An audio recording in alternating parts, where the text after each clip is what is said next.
Ano ang pinakamahalaga sa batas? Mapagpalang araw ng Martes Kapanalig, kapistahan po ngayon ni San Melchizedek.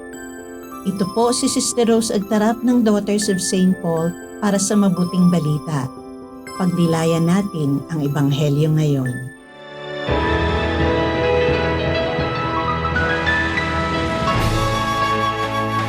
Sinabi ni Jesus, "Kawawa kayong mga guro ng batas at mga Pariseo, kayong mga mapagkunwari. Hindi ninyo nalilimutan ang mint, anis at kumino sa pagbabayad ninyo ng ikapo. Ngunit hindi ninyo tinutupad ang pinakamahalaga sa batas, ang katarungan, awa at pananampalataya.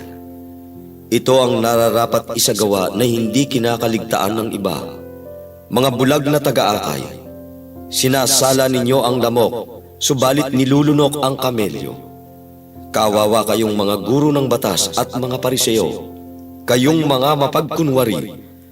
Nililinis ninyo ang labas ng plato at kopa, ngunit pinupuno naman ninyo ang loob ng pagnanakaw at karahasan at binabasbasan ninyo ang mga ito, bulag na Pariseo. Linisin mo muna ang loob at lilinis din ang labas."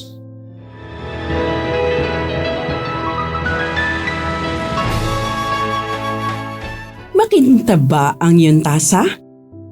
O walang glow? Wait, alin nga bang makintab? Loob o labas? Pero, kumustahin natin ang loob? Katulad itong tasa. Nakasulat sa labas, amore, pag-ibig. Pero sa loob, yay, madumi. Itong ibig ipacheck at ipareflect sa atin ng ating Jesus Maestro. Ang kalinisan ng loob. Baka kasi sa labas lang tayo bagong linis, pero ang loob, panis. Tuwing Sunday sa church, laging nasa front row, pero ang puso, hollow. Nagpe-pray ka aloud, pero di marunong magmahal. Patuloy ka pa ring judgmental. Real talk, friend. Hindi sapat ang pa-holy kung ang sa dibdib mo puro bitterness and worry. Actually, hindi contest ang the best Christian look. Ang tunay na kabanalan, hindi lang sa Facebook. Kapanalig. I-practice natin ang inner purity. Magpakatotoo tayo. Ang pagpapakalinis, hindi naman lokohan.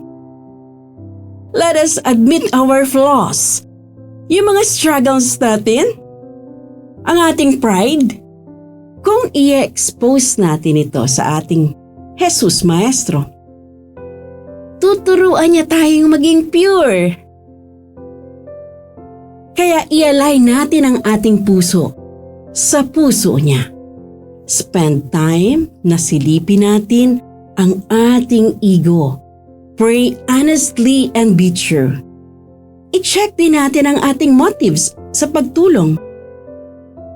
Do I truly care? O uhaw ako sa praise? Sa mabuti kong gawa, nakafocus pa ako sa kung ano ang benefits na marireceive ko. Alam ni Lord ang hugot ng puso natin.